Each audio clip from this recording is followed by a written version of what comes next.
Well, welcome everyone to our fourth session of COVID-19 Colorado and Beyond. Our webinar is sponsored by the University of Colorado Denver's College of Liberal Arts and Sciences and its continuing and professional education and interdisciplinary studies programs. My name is Marjorie Levine Clark. I'm a professor of history and associate dean for diversity, outreach, and initiatives in the college, and I'm your moderator for the series. Please use the Q&A function at the bottom of your screen to ask questions during the lecture. We hope to be able to get to as many of your questions as we can at the end of the presentation. Information about student credit and continuing education units can be found on our continuing and professional education website. Students interested in credit have to write a one-page paper for every lecture, and today's prompt for your paper is define the Yellow Peril stereotype. Provide some examples of how the Yellow Peril stereotype resulted in discriminatory treatment or discriminatory legislation targeting Asian Americans. I'll read that again. Define the Yellow Peril stereotype. Provide some examples of how the Yellow Peril stereotype resulted in discriminatory treatment or discriminatory legislation targeting Asian Americans. And if you didn't get that, it's posted on our webpage.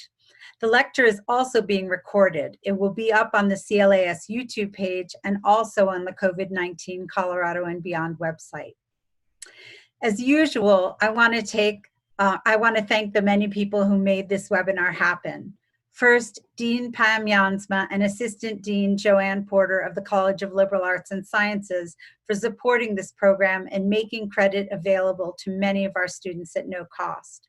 Our outstanding faculty who volunteered their time for this series, Mike Effler and Noah Dodaro from the Office of Information Technology, Shana Bull, Amy Arnold, and the Office of Digital Education, Interim Associate Vice Chancellor of Academic Affairs, Joanne Brennan, the University Registrar, Carrie John, and her team, Associate Bursar, Eric Gray, and from CLAS, Tracy Combe, Director of Marketing and Communication, Laurel Dodds, Director of Continuing and Professional Education, Course and Curriculum Coordinator, Mary Lovett, and finally, Kristen Salisbury, Program Manager for Continuing and Professional Education, who did just an awesome job putting this whole event together in an extremely short time.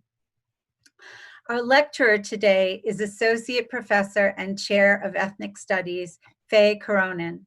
She specializes in comparative ethnic studies and the study of U.S. imperialism. Her book, Legitimizing Empire, Filipino American and U.S. Puerto Rican Cultural Critique, was published in 2015 by the University of Illinois Press. Her current research project focuses on the different manifestations of U.S. global power in the Pacific and on different types of territorial citizenship statuses. Professor Caronen's lecture today is titled Asian Americans as the Yellow Peril, From Coolie Competition to the COVID-19 Pandemic. Welcome, Professor Caronan.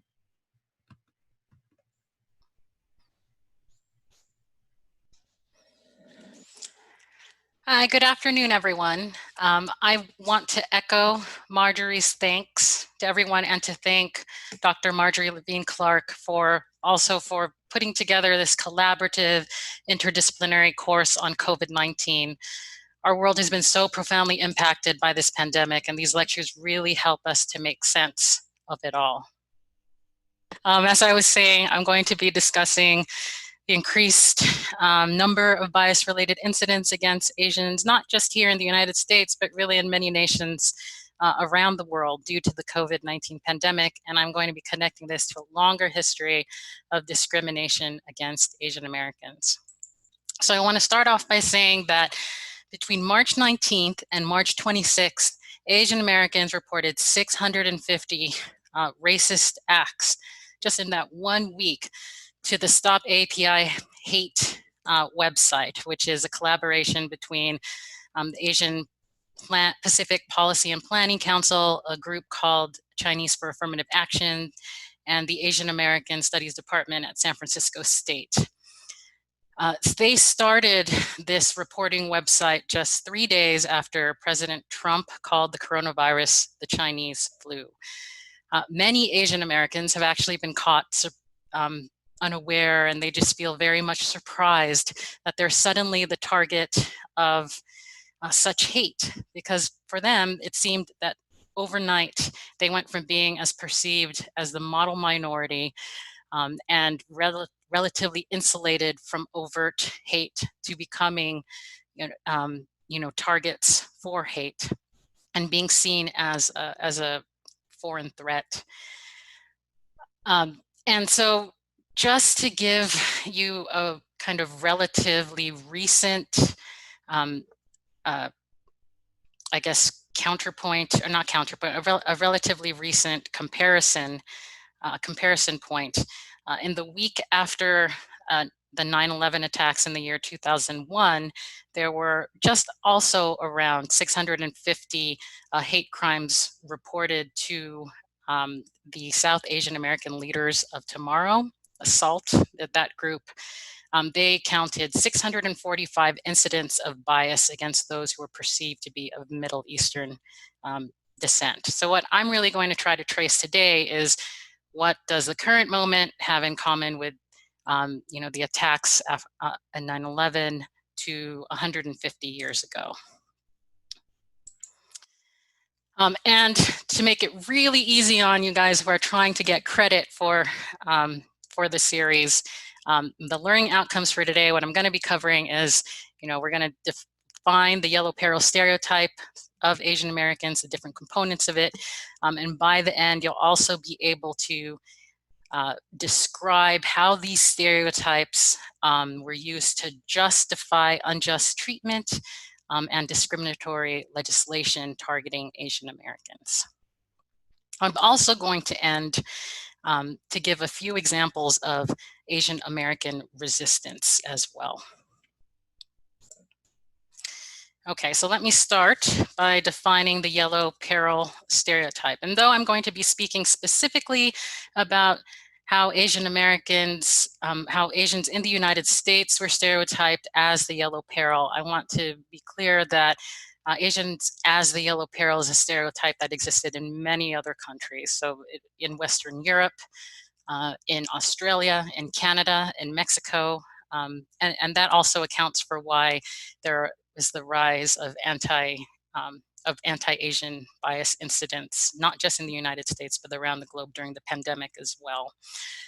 So in this image that you see on the screen right now, there's this half man, half octopus, and there's a caricature of a Chinese man set on top of, octopus tentacles. And you see that the tentacles have different kind of facets of what I'm going to be talking about today as the Yellow Peril. There's cheap labor as one tentacle. There are vices such as gambling games in two of the tentacles. You have immorality as a tentacle. You have some diseases as tentacles, and then corruption as tentacles. And see this, half Chinese man, half octopus beast has its tentacles wrapped around white civilization. And this cartoon in particular came from an Australian newspaper. So as I said, the Yellow Peril stereotype, not just in the United States. And so I am beginning roughly 150 years ago. The image you have here, though created in 1959, is of San Francisco around the gold rush. The first major wave of Chinese immigrants came to the United States in the middle of the 1800s during the gold rush. What you see here is kind of an idyllic picture of San Francisco. It has this kind of small town community feel just from the way that it looks.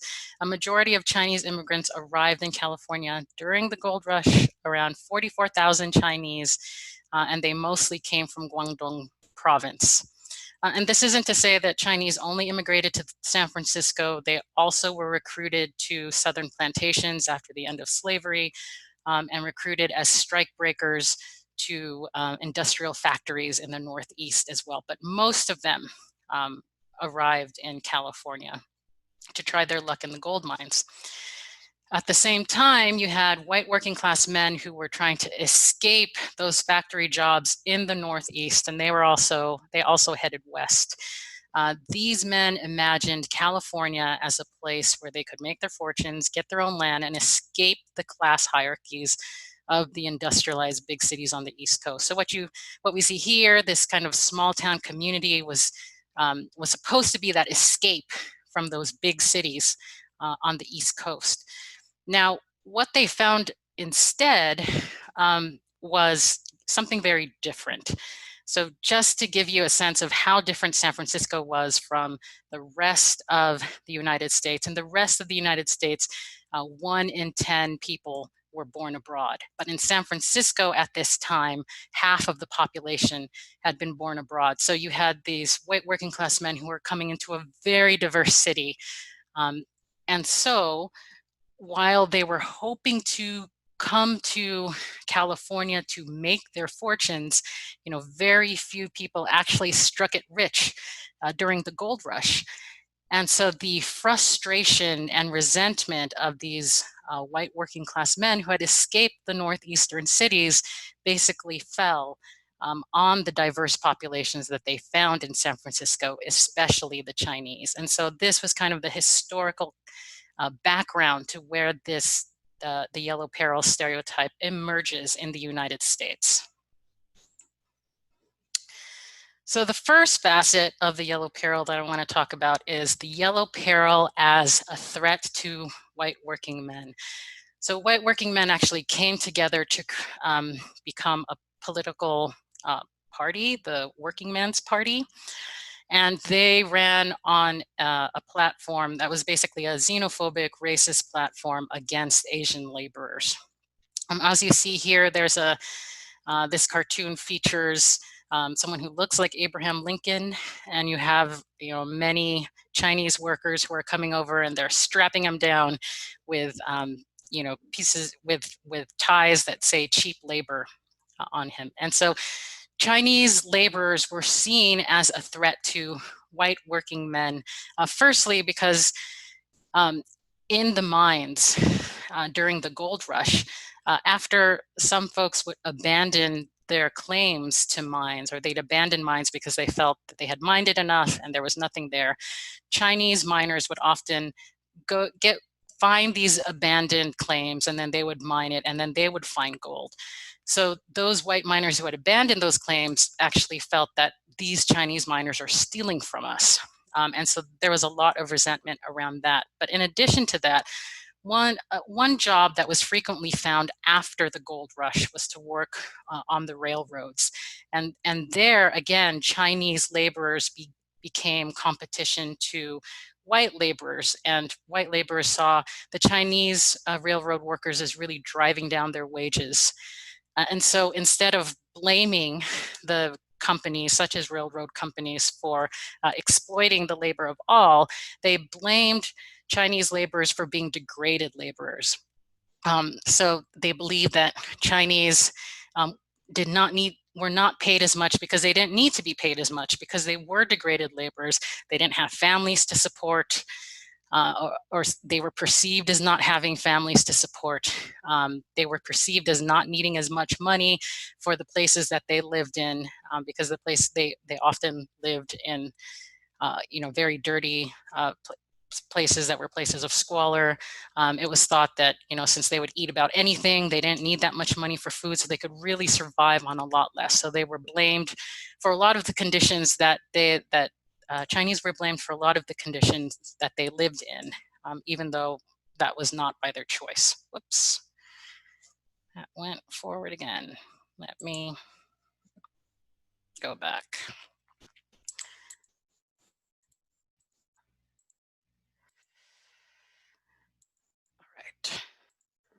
All right.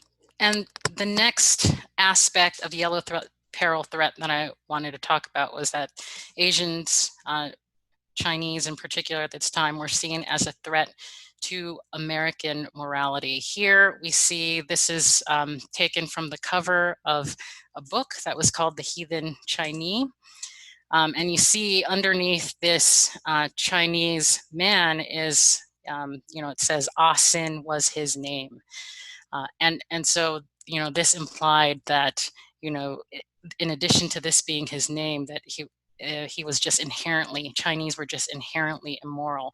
And part of this stereotype came from the fact that there were Chinese merchants who ran gambling houses and prostitution houses, but Chinese people did not own more or participate more in gambling or prostitution houses than any other groups at the time. They were just blamed more for being the source of this immorality in the Western states. And they were seen as infecting others with this immorality. So, and part of the reason why they were also considered immoral was because they were not Christian. And this was a predominantly Christian nation, well, now and also back then.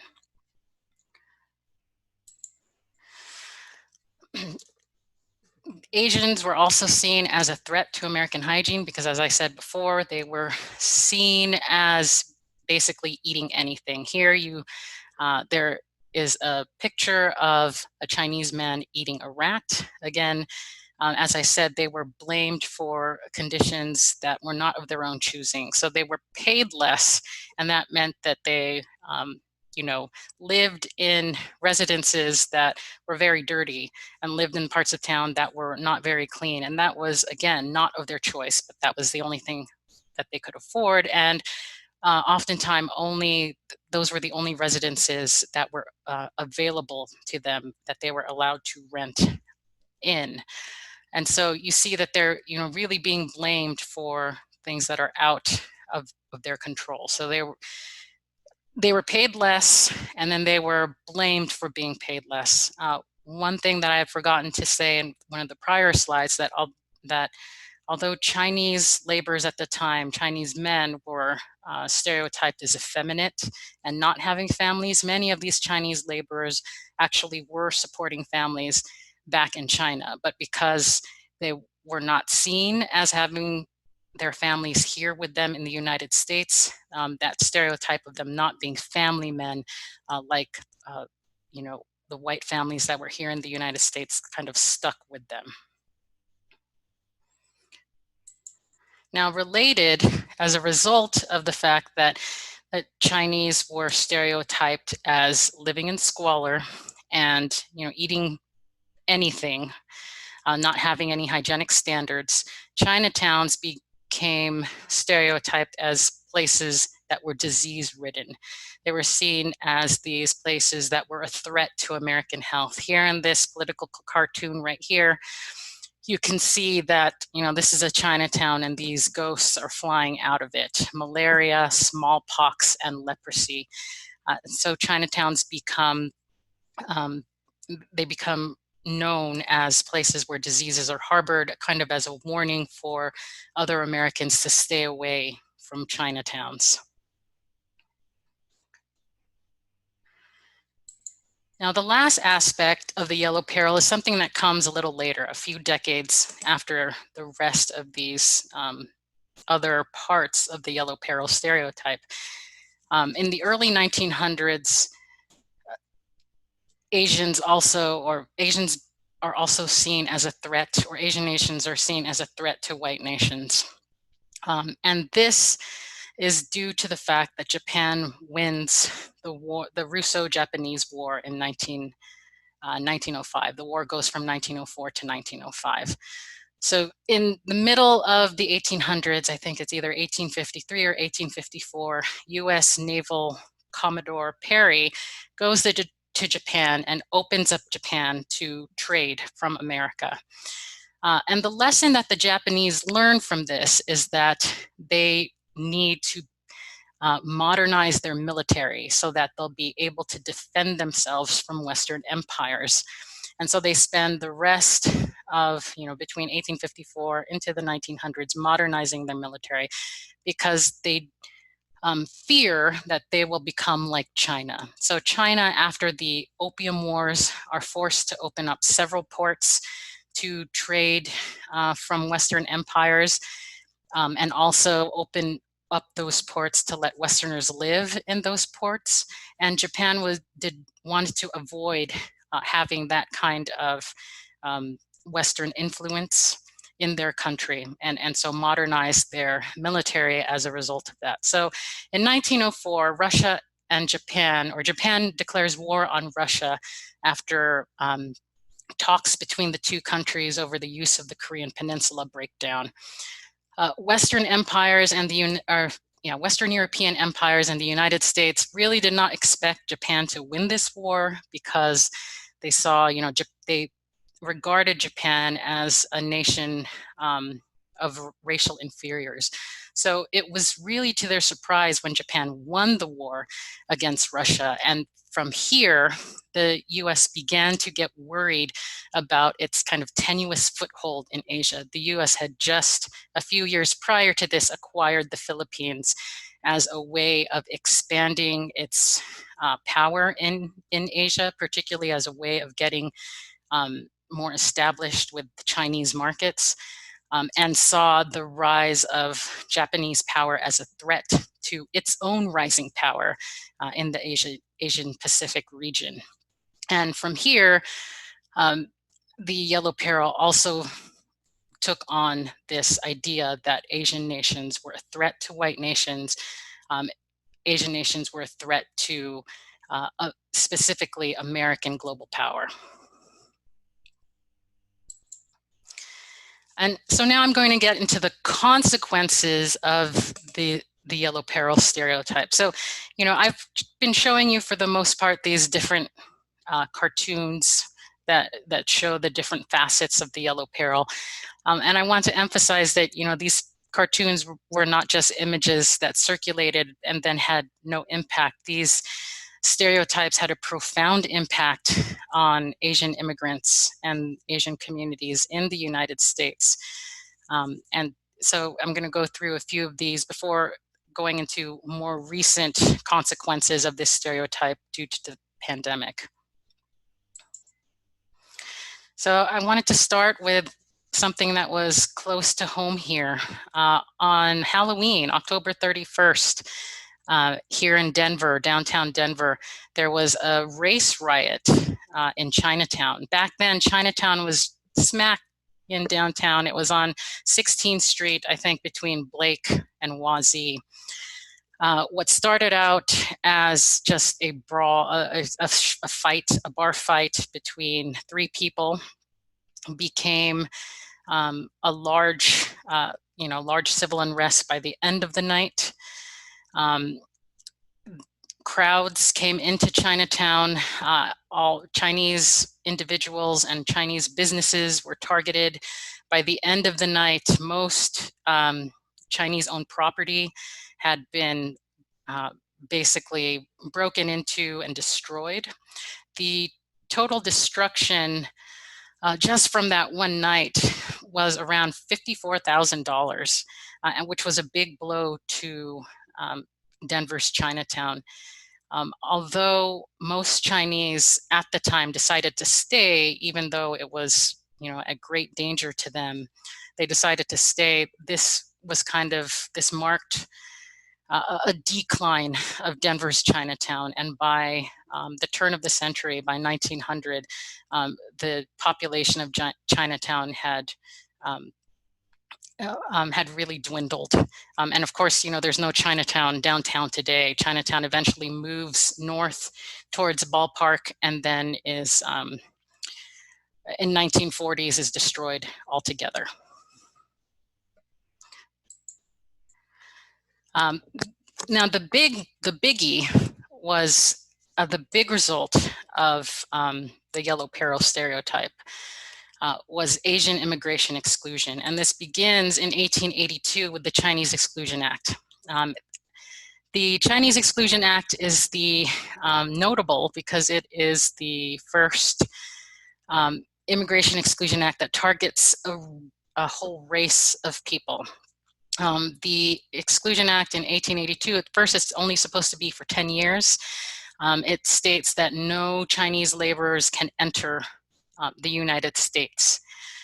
It is renewed in 1892, and then in 1902 is made permanent. Now, even though Chinese laborers were unable to enter the United States, other Asian immigrants were coming to the U.S. The next big wave of Asian immigrants who came to the U.S. were Japanese immigrants. And the Working Man's Party began to target Japanese immigration and were calling for a Japanese Exclusion Act instead. Japan, as a rising world power, did not want to have a law that was called the Japanese Exclusion Act. The United States recognized Japan as a rising power and did not want to jeopardize their relations with Japan. And so in 1907, there was agreement between the United States and Japan. Japan agreed that it would not allow laborers to emigrate so long as the US would allow the wives and children of Japanese already in the United States to come join them. So the Gentleman's Agreement basically stopped further immigration of Japanese laborers to the United States. In 1917, the 1917 Immigration Act creates an Asian Pacific Triangle that basically encompasses most of Asia and says that any immigrants from within that triangle cannot come to the United States, which basically cuts off immigration from most of Asia. The 1924 Immigration Act extends the ban to outside of the triangle to the rest of Asia, but also is notable in that it also severely limits immigrants coming from Southern and Eastern Europe. So the 1924 Immigration Act was meant to stop the flow of all undesirable, all immigrants who were deemed undesirable to the United States. And I like throwing in the 1934 Tydings-McDuffie Act or Philippines Independence Act here because the 1924 Immigration Act did not apply to Filipinos because the Philippines was a US colony in 1924 and thus they were US nationals. And so, companies that relied on cheap labor continued to recruit laborers from the Philippines. And those who were part of anti-Asian immigrant parties in the U.S. Were, targeting Filipino migration to the U.S. And it happens in 1934 when the Philippines becomes a U.S. Commonwealth.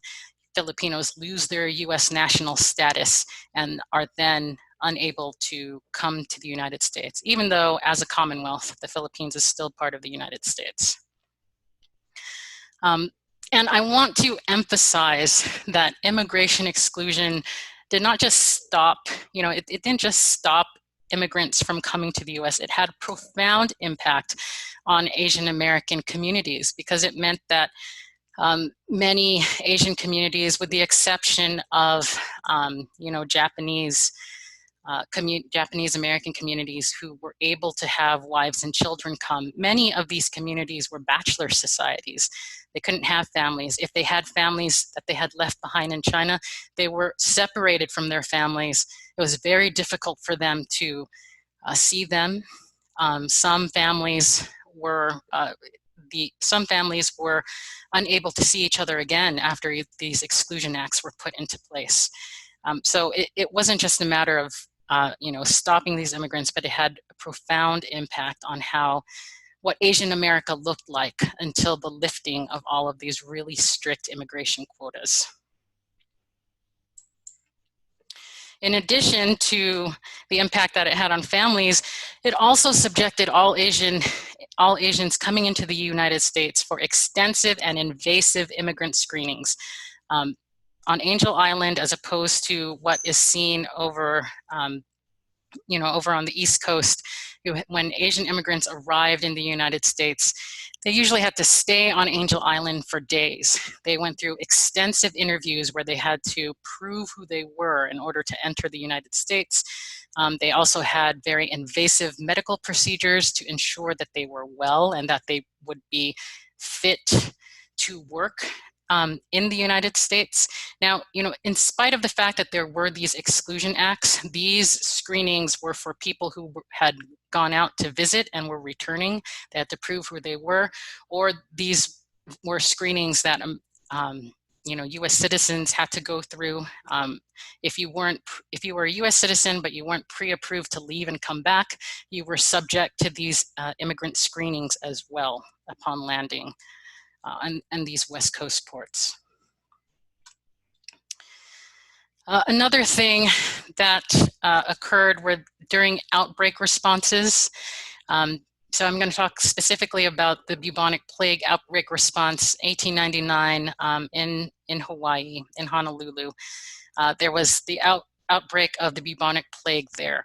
At first, the public health response was to quarantine off all of Chinatown. And this happened also in San Francisco in 1902. The first response to the Bubonic Plague outbreak there was to cordon off all of Chinatown. In Honolulu, what the policy then became to burn houses in Chinatown where there had been someone who was sick with the plague. Now, these controlled burns, one of the controlled burns actually burned out of control and ended up burning most of, a large part of the city. So this just showed that how racism and how this stereotype of, Chinese and Asians as dirty, actually informed health policy, public health policy in these outbreak responses. The Yellow Peril stereotype also had an impact on Asian American businesses. Here on the right-hand side, there's a picture of a Chinese American fruit peddler. These fruit peddlers and Chinese laundromats were subject to much more scrutiny when they were getting their licenses, but they were also often subject to higher licensing fees. And though the fruit peddlers and laundromats met these standards, they would often, have to sell their fruit for less because it was seen, or launder clothing for less because it was seen as, oh, these merchants are dirty. The produce is dirty. And on the left-hand side here, I have a picture of Japanese American family farmers. Japanese American family farms in California were very successful for a time, and yet, despite that, again, the produce that they made available for sale was seen as suspect, possibly tainted, and so that also cut into the profits that they made. Another clause that was in immigration law was that all Asians were categorized as aliens ineligible for citizenship. And this is tied to the Yellow Peril stereotype because, the Asians as the Yellow Peril were seen as antithetical to anything American, antithetical to American morality. They weren't, antithetical to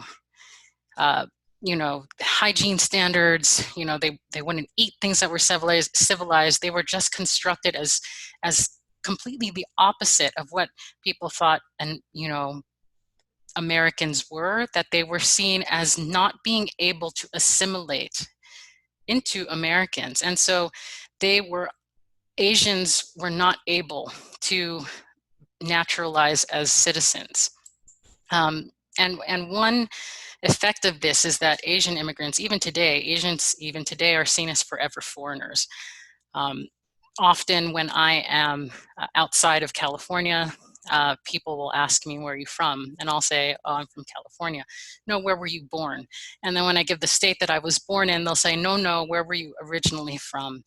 And that's something that haunts many Asian Americans, is that, they're seen as not possibly being able to be native to the United States. And that has its roots in this clause right here. And another thing about the aliens ineligible for citizenship is that this then becomes a way for more kind of legislation targeting Asians to come in. So alien land laws that targeted successful Japanese American family farms were put into place on the West Coast that said that if you were not a citizen, you could not own land. And that had the effect of stripping many Japanese families, stripping farms away from these families, and again had a very significant impact on the lives of these Japanese Americans. Another example where you see the Yellow Peril come into play is the internment of Japanese Americans during World War II. So the attacks on Pearl Harbor happened in December 1941. Actually, 2 months before this, in October, President Roosevelt, President FDR, is given something called the Munson Report. The Munson Report, the report found, the report found that Japanese Americans were overwhelmingly loyal. So this particular person, Edward Munson, had been tasked with, how loyal are these Japanese American communities? Because it seemed like the United States might have to consider going to war.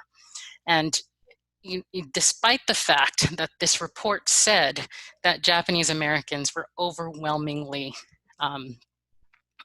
loyal, especially Nisei Americans, or those who were born in the United States, but even immigrants were seen as the majority of Japanese Americans were loyal.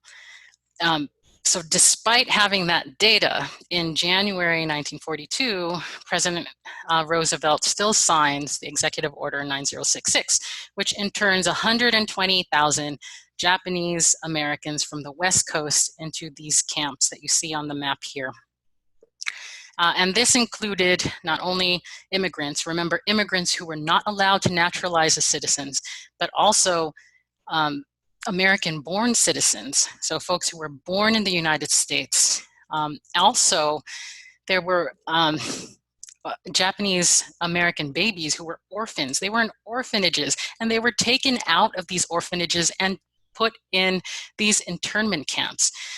So, when the stated reason for interning Japanese Americans was for national security, one has to ask, what kind of national security threat is a Japanese American orphan? This, a baby, how could that person be a threat to the state?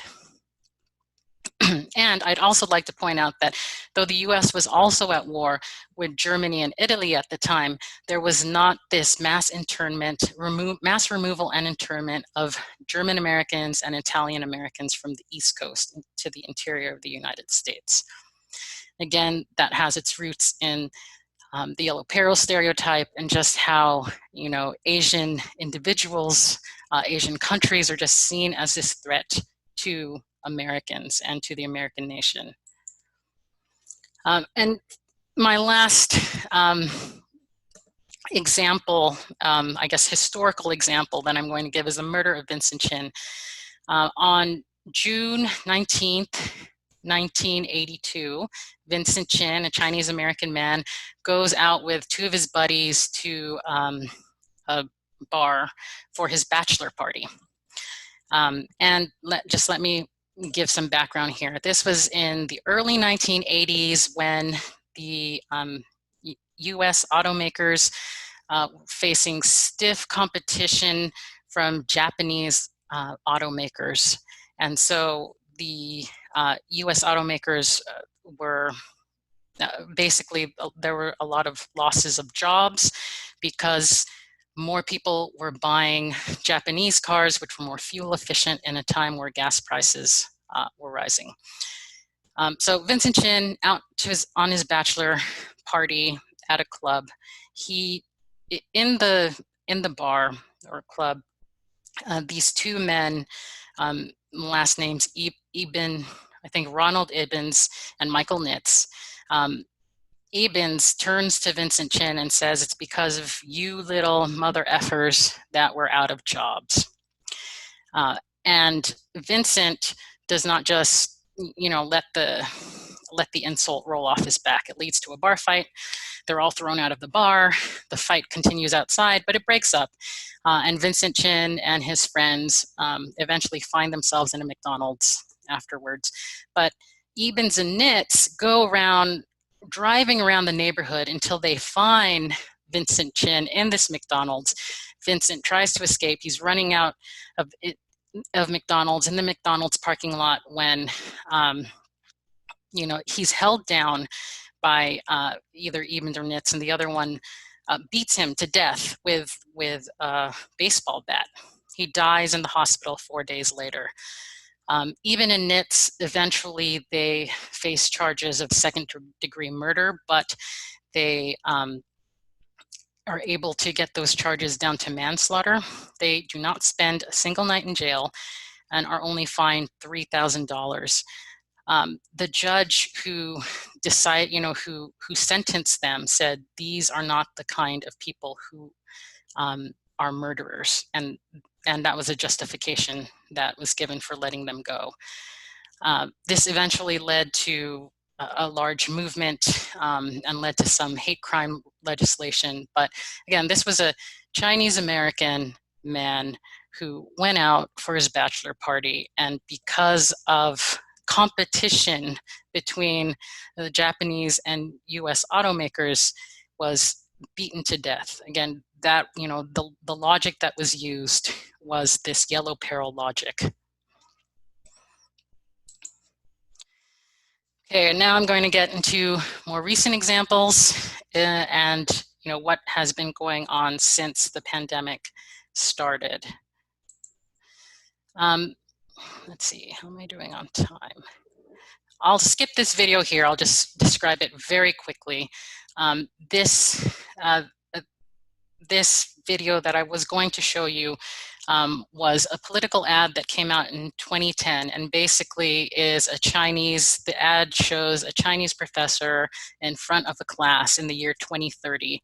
And the Chinese professor is talking about the fall of the United States as a global power and the rise of China as a global power. And so I just wanted to kind of showcase how that Yellow Peril rhetoric of Asian nations threatening U.S. power is still very much with us today. Oops, I'll just skip that. And then this is just prior to the pandemic. There was a New York City restaurant opened up in Greenwich Village. And the premise of this restaurant was that it was Chinese food, but healthy. It would be gluten-free, there would be less sugar. The kind of tagline that the restaurateur was saying was that it won't leave you bloated and icky.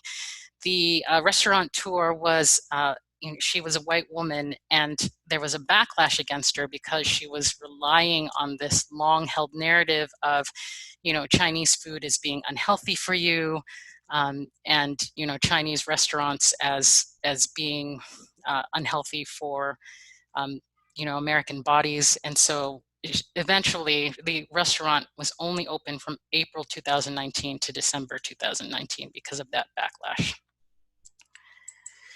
And now to the pandemic. I think, the pandemic has been particularly, or has really brought out anti-Asian bias incidents because of, the disease has been named in different ways that go against the World Health Organization's disease naming best practices, which are to not name a disease after a geographic location, after people's names, after animal species or food, after a culture, or using terms that incite fear. And what we've seen is the coronavirus has been called the Chinese flu. It has been called Kung flu. And so we're seeing the impact of what happens when you don't use these disease naming best practices. In late February, this video went viral of a woman eating a bat, and there was this outcry saying, oh, this is where the coronavirus came from these people who are eating bats, who are eating things that people should not eat. And this again has a long narrative line back to the mid 1800s of Chinese and Asian people being seen as eating things that are not, that civilized people should not eat. The video was eventually shown to have been filmed in 2016, and not in Wuhan, but in Palau, but was being used in this way to create misinformation about the coronavirus and its origins. Again, here I wanted to show a recent example of how the pandemic has impacted Asian American businesses. This is a shot of a very popular Chinese restaurant in New York City, empty on a weekday night. Research shows that even before the government mandated lockdowns, there was already a 70 to 80% hit to Asian businesses in the United States. And then just one last example, there was this Taiwanese student who was going to the United Kingdom for research. And when she landed in the United Kingdom, she got this xenophobic message and her booking was canceled. So I just wanted to show how, there was, in addition to, all these incidents, without this Taiwanese student had not been anywhere near Wuhan, was leaving Taiwan at a time when there were very few cases in Taiwan, and yet, just because she is an Asian person she was seen as a risk factor simply because of her race, a risk factor for the disease. And so I just wanted to go over what I've shared with you today, the various different facets of the Yellow Peril stereotype, of Asian Americans as a Yellow Peril stereotype, and how the Yellow Peril stereotype has been used to justify discriminatory laws and treatment targeting Asian Americans.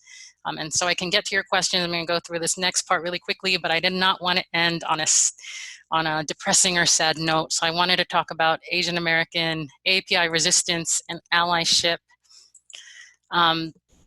Some of the historic examples of allyship were, for example, when alien land laws went into place, some white allies became the names on the farms for Japanese American farmers. So they became owners and names, but let the Japanese American farmers, keep their farms and, keep everything as is. It's just that on paper, there were white owners for those farms. So you saw that and for Chinese immigrants, when they got stuck in, in those immigration investigations on Angel Island, there were, white lawyers who would defend them and who would,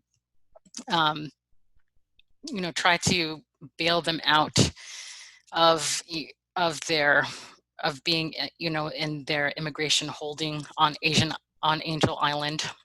And the examples of API resistance that I wanted to show that are recent are these kind of viral online movements. So hashtag racism is a virus, hashtag hate is a virus, are these hashtags that Asian Americans have used to basically educate people about the Yellow Peril stereotype and about what's going on.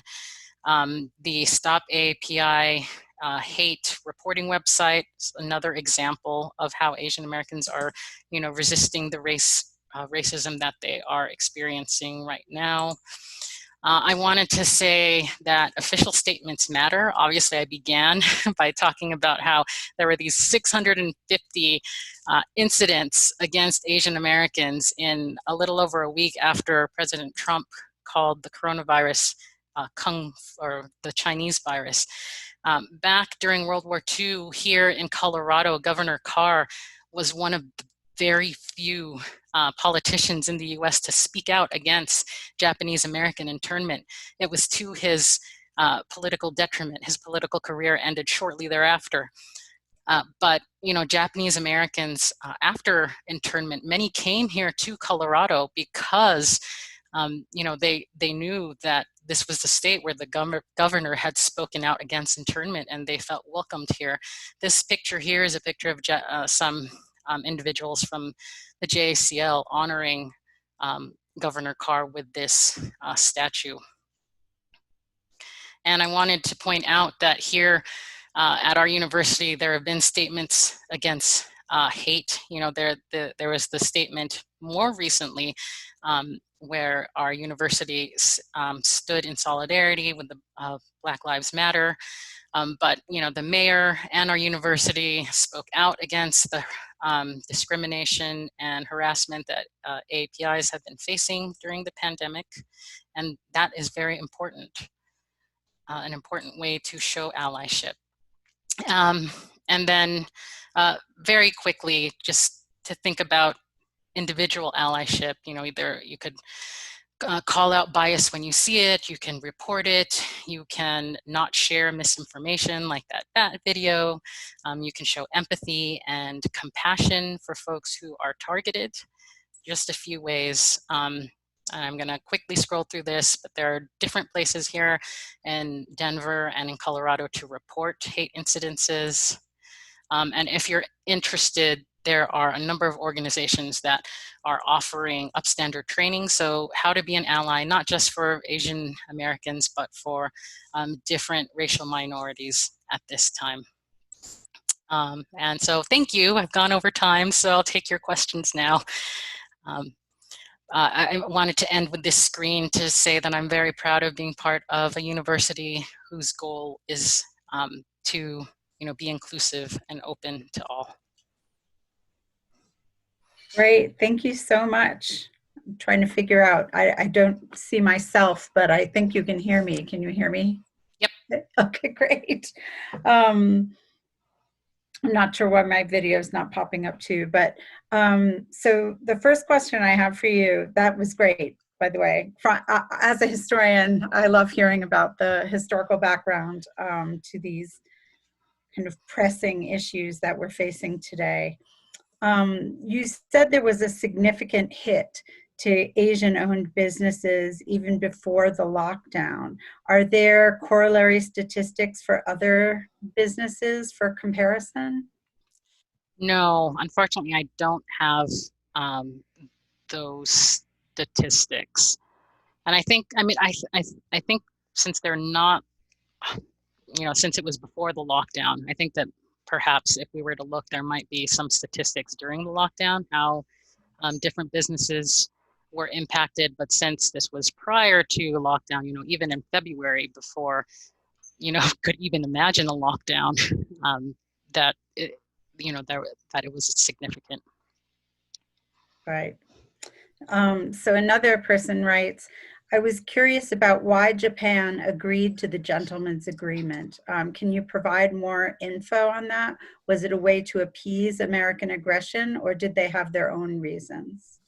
Their reason was that, they really looked at China and saw that a lot of what happened to China as embarrassment, humiliations that they did not want to go through. So, so they had their rapid modernization of their military, but there was the Chinese Exclusion Act. And so Japan, as a rising power, thought that it would be a stain on their status as a rising power to have a law that was called the Japanese Exclusion Act. So they just did not want to see that happen. That was the kind of main reason why they entered into that agreement. Because basically the U.S. was going to do it no matter right. what. Mm-hmm. Yeah. Yeah. Right. So this is a really difficult question. How do we stop, it was phrased like this, how do we stop the hate against Asian Americans because of the coronavirus? I did go over the material very briefly, but I do think that, or I have heard that the those upstander trainings have been very useful in that they offer, you know, myriad different ways to try to address the problem, right? So, because there's no one way to try to, I guess, address the problem. I mean, some people might say, hey, you call it out when you see it, but what if you don't feel safe, right? So, you know, one example is that if you see someone who is being targeted, you don't confront the other person, but you go and you start talking to the person who's targeted to, you know, basically try to be a buffer, you know, or, so there's that. You might, you know, people talk about donating to organizations who are, you know, educating and trying to show that these actions are based on these unfounded stereotypes. Yeah, so you know, I think the upstander trainings and different ways to be an ally, because I think, you know, you know, I talked about very briefly about individual allyship, but it's also important to have institutions be allies, because, you know, this is a systemic problem. Obviously, you know, it showed up, anti-Asian racism showed up in our laws. And so it's very hard to, you know, attack a problem that is systemic without, you know, basically going into our laws, into our different systems, going into our institutions, but all, you know, also dealing with it on the individual level when it's seen. So you know, that's a very difficult question, but you know, I think that there's a lot of different fronts that we could address in order to try to you know, make these incidences a thing of the past. Yeah, and we'll have, you know, this is all being recorded, so you'll be able to see those resources up on our YouTube page or on the website for this webinar. So those resources will be available to you. Okay, so were those Immigration Exclusion Acts ever repealed, or do some of them still linger in legislation today? They were repealed, so they were repealed little by little. So 1943, the Chinese Exclusion Act was repealed, and that was partially political, because it was, you know, the U.S. had gone to war with Japan, and Japan's you know, Japan accused the United States of being a racist nation, and basically its motto going into war was Asia for Asians. And so one of the ways in which the US responded to these arguments that they were racist against Asians was to repeal the Chinese Exclusion Act, but only the Chinese Exclusion Act. That was repealed in 1943. In 1944, 45, you have other exclusion acts repealed. It's not until after World War II that the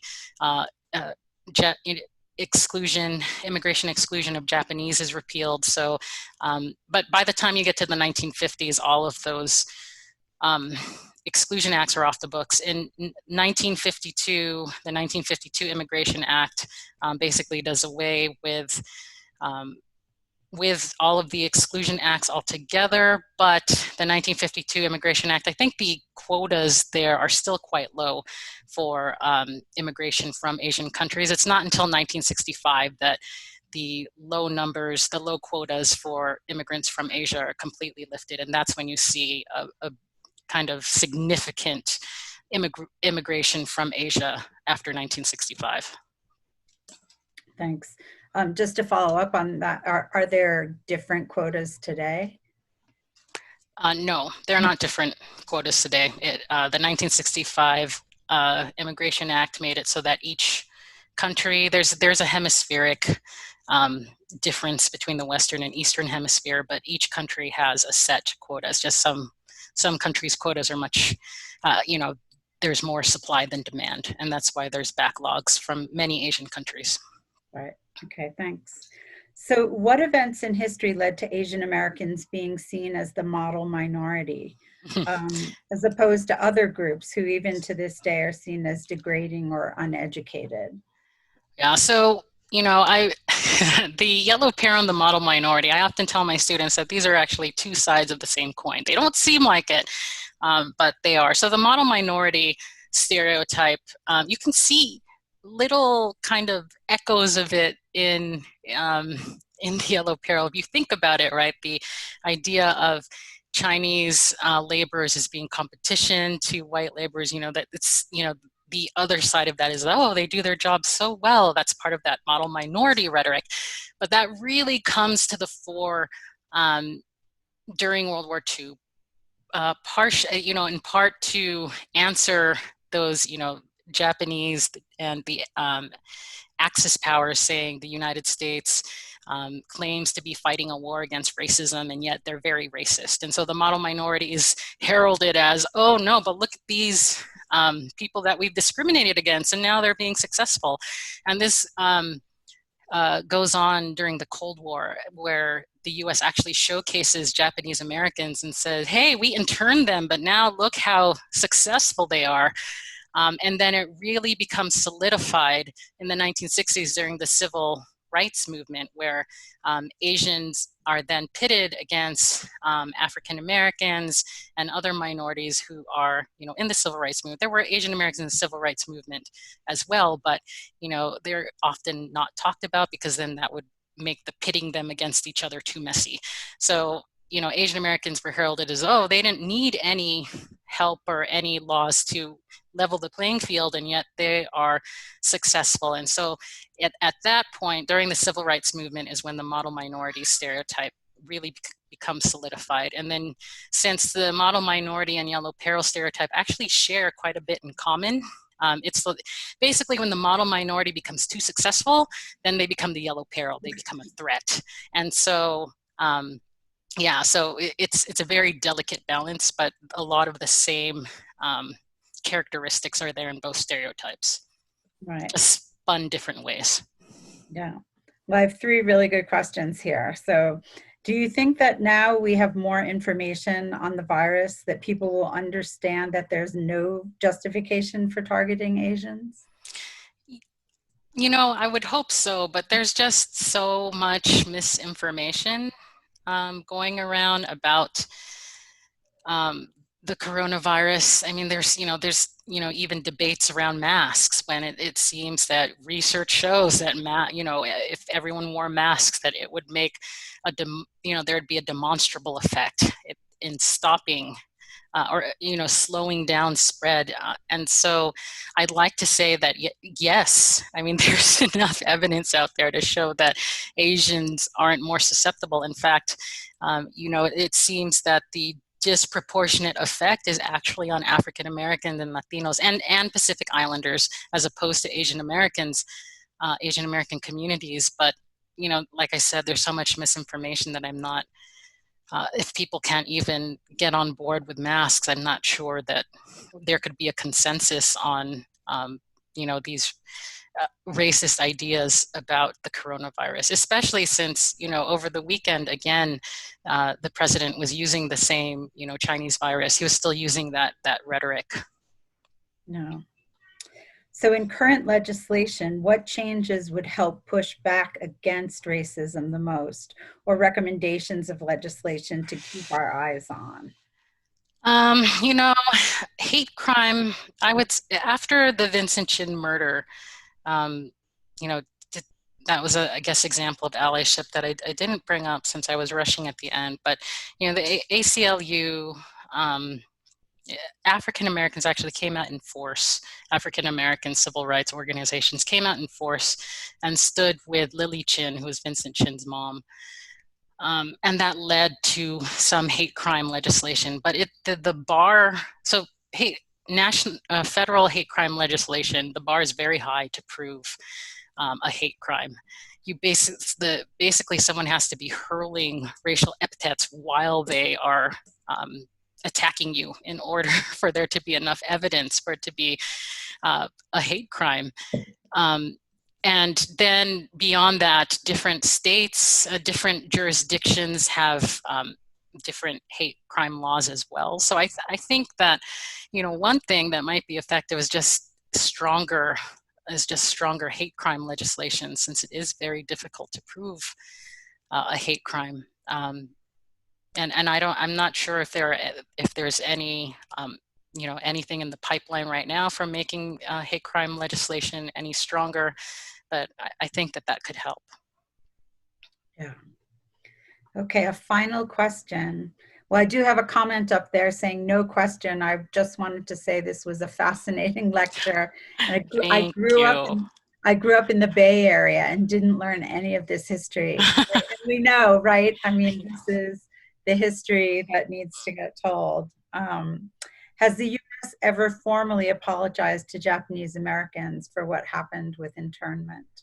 Yes, I believe it happened in the 80s. Was it the 80s? Or I think it was the first President Bush who finally officially apologized. And actually, there were some financial reparations given to internees as well. The amount ended up, being quite low when you take into consideration how much Japanese Americans lost, right? Those who were interned were given days to try to sell everything or before they were interned. And so I forget what the amount was, but there was an official apology in the 80s. And it was Reagan. I just looked it up. Oh, it was Reagan. Okay. Yeah. So yeah, there was an apology, and there were given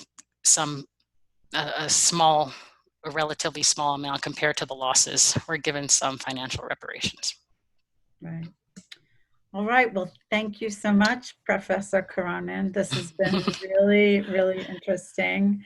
And we look forward next week. I don't have my calendar up anymore. I think it's Professor Andrew Friedson from the economics department, who'll be looking at the relationships between the economy and pandemics. I think that's all something we'll also be interested in.